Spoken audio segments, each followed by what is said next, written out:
Welcome to school and academic subscribers. और जिन्होंने subscribe नहीं किया है सब्सक्राइब कर लें। जी करो सर, कर दिया। चलो पढ़ाओ। अब तो वाकई में इंडिया काफ़ी फूड सिक्योर हो गया है। लगता है पूरे दिन बस कमोड में ही बैठे रहो। वैसे यार कुछ भी कहो, जो राहत हल्का होने में मिलती है ना, वो यार पूरे दिन सोने में भी नहीं मिलती। तो यारों, बात अपन फूड सिक्योरिटी इन इंडिया की कर रहे थे, और ये ग्रीन रेवोल्यूशन की घटना के बाद अपन के देश ने इतना फूड सेल्फ सफिशिएंसी अचीव कर लिया है कि इंडिया में फिर कभी फेमाइन नहीं आई, even in adverse weather conditions. तो देखो यार, जो food security in India system है ना, इसके हैं दो component. First buffer stock and second public distribution system.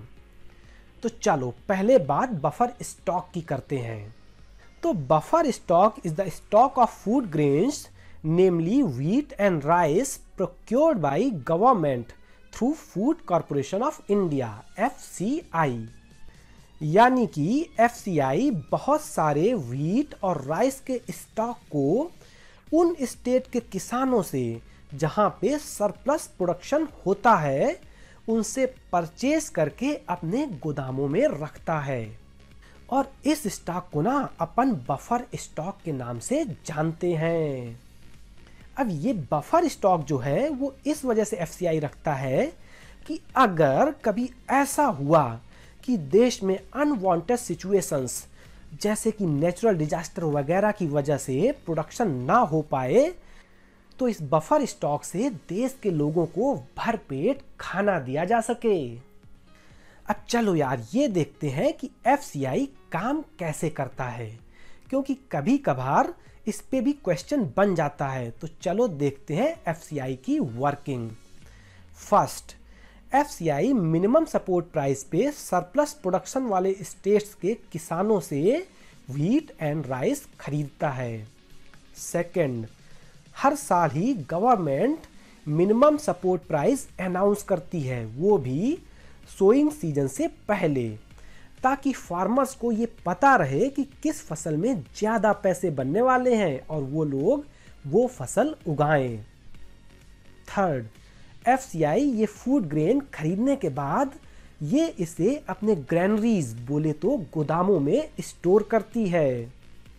Fourth, store करने के बाद FCI फूड ग्रेन्स को उन जगहों पे भेज देती है जहां पे फूड ग्रेन्स की कमी होती है, और फिर वहां पे फूड ग्रेन्स मार्केट प्राइस से सस्ते दामों में बेचा जाता है।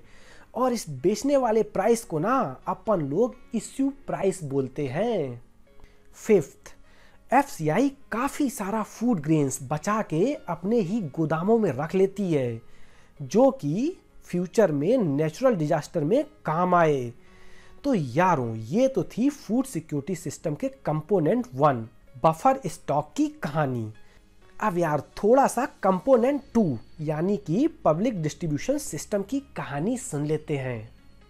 तो PDS यानी कि पब्लिक डिस्ट्रीब्यूशन सिस्टम, तो जो फूड कॉरपोरेशन ऑफ इंडिया है ना, ये राशन की दुकानों में गरीब लोगों को अनाज बांटता है, और इसी सिस्टम को पब्लिक डिस्ट्रीब्यूशन सिस्टम यानी कि PDS कहते हैं। तो इस टाइप की राशन की शॉप्स आप लोगों को हर गांवों में देखने को मिल जाएंगी, और पूरे देश में ऐसी 5.5 लाख राशन की शॉप्स हैं, यानी कि 5.5 लाख। और इको की भाषा में इन्हें फेयर प्राइस शॉप्स के नाम से जानते हैं। इन दुकानों में व्हीट, राइस, पल्सेस, शुगर और केरोसिन ऑयल बहुत ही सस्ते दामों में मिलती है।